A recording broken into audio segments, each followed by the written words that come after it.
Thank you, Bevan. Great to be with you. It's 10% of the House Republican caucus. They have about 200 votes, 222 votes, and 20 Republicans are entering day three of a revolt against their leader, Kevin McCarthy, and to whether he should be Speaker. And essentially, at the end of the day, they don't trust him. They think he's part of the establishment, part of the swamp in Washington, and that they won't deliver hardline conservative policies that they believe are essential now that they have a majority in the House of Representatives. Well, give us an idea of some of the policies that they are pursuing. Government spending, government taxing, something coming up called the debt limit. This is really with the ability of the United States to continue paying its debt obligations. That expires during the course of 2023. And if it expires and the U.S. can't honor its debt, believe me, what we saw happen in the UK under Prime Minister Truss will happen in spades in Washington. So that's a huge issue. Government regulation, immigration, and what to do on the southern border. Anything that President Biden proposes, they want to stop him cold, and they want the House to be especially aggressive on policy and on investigating what they consider to be corruption and abuse in the Biden presidency.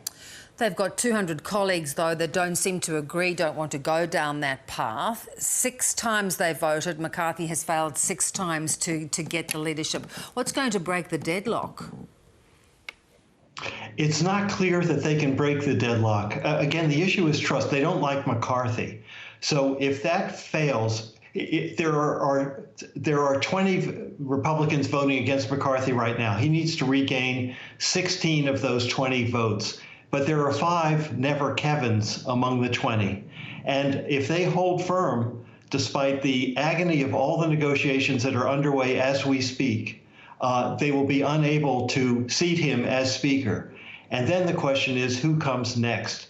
There is the deputy leader is Steve Scalise of Louisiana. He's well regarded, a true conservative. And the question is whether he can triumph over the personal animosity against McCarthy and salvage this situation. But in any event, whoever becomes Speaker starts with a very weak hand, given the spectacle of something no one's seen in Washington in over 100 years play out over the past 2 days. Yeah, it is remarkable. Does it speak to how polarised the Republican Party is at the moment? It absolutely does. And a lot of these never Kevin people have become Trump people. And President Trump has weighed in on this fight. He has stayed with McCarthy, doubled down during the course of today, which people kind of didn't expect. And so his reputation and his clout and his power is also kind of on the line. If McCarthy can see his way through and prevail, a victory for Trump. If McCarthy fails, this follows the failure of Trump-endorsed candidates to take control of the Senate. And so it's another black mark against Trump as his presidential campaign gets underway. And the underlying question is, well, how potent is he really? As he's under so much legal pressure and so much political pressure so far. Yeah. If there is, Bruce, a consensus candidate, is this very hardline agenda of these 20 Republicans ever likely to be fulfilled? Yes, and I think most of it, I think attempts will be made to do most of it. In other words, before you start the compromises, you start with the hard line.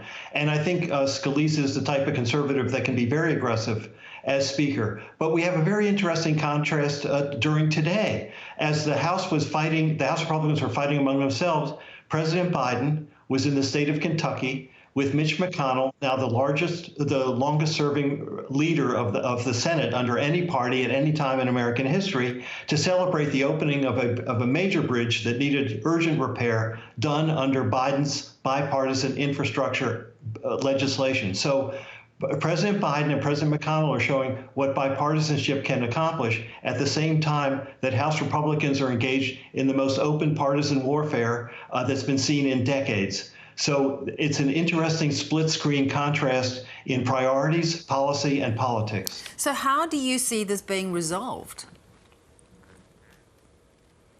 And so the easiest resolution, although it's agony for McCarthy, is for him to recognize that he can never get to the 218 votes he needs to be Speaker, and therefore he takes himself out of the game.